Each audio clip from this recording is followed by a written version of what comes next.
在《雪中悍刀行》当中，江湖上剑客的数量是最多的，无数年轻人士都有青山仗剑走天涯的梦。作为江湖上最热门的职业，原著当中都出现过多少顶级剑道高手呢？第一位李淳罡，500年一遇的剑仙大才，上一个时代的天下第一。李淳罡就是为剑而生的，自他年少第一次握剑时，他便知道自己会成为天下第一。练剑后，16岁的他进入金刚境，19岁达到指玄，24岁进阶天象，他就是当时江湖的主角。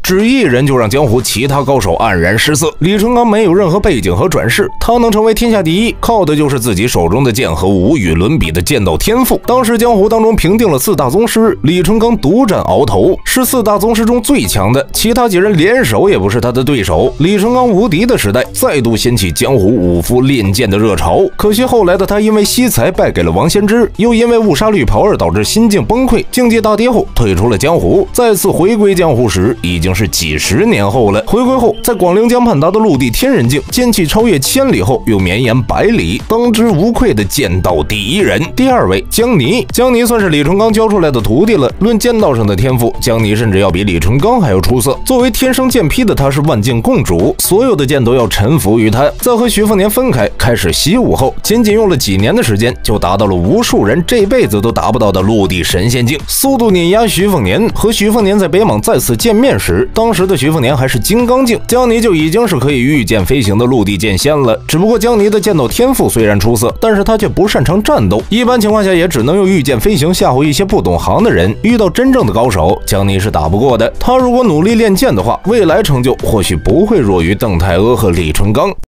在《雪中悍刀行》当中，江湖当中最多的就是剑客，那么都出了多少剑道高手呢？第3位邓太阿。李淳罡的时代落幕后，江湖上新剑神就是邓太阿了。邓太阿和李淳罡不一样，他走的不是剑道路子，而是走的江湖人称下乘的剑术路子。邓太阿将剑术练到几尽道，是1000年来剑术最强的剑客，以最强的杀伐之力，在后期登上4大宗师的位置。但论杀伤力，邓太阿就是最强的，就连李当先的大金刚在他的剑下也和纸糊的一样。他也是李当先认可的唯一一个能够破开他防御的人。巅峰时期的邓太阿就是手持太阿剑镇守天门的时候，一剑斩落1位天上仙人，1个时辰的时间斩落81位仙人，杀到再无仙人赶出天门。第4位吴素，吴素是吴家剑种上一代剑冠，也是江湖1000年以来剑道天赋最出色的女子剑仙。如果不是为了徐骁放弃自己的武道之路的话，吴素绝对会成为李淳罡之后的又一位剑仙。邓太阿年幼时，吴素对他有救命之恩和授业之恩，这份恩情被邓太阿记了一辈子，回报在了徐凤年的身上。吴素在怀孕的时候遭到黎阳王朝的算计，发生了京城白衣案，遭遇黎阳众多的一品高手围攻，危难关头强行突破了陆地神仙境，保住了肚子里徐凤年的性命。只可惜这次的强行突破给他留下了病根，生下了小儿子徐龙象后，吴素就去世了。如果没有京城白衣案的话，吴素进入陆地神仙境也是很简单的事情。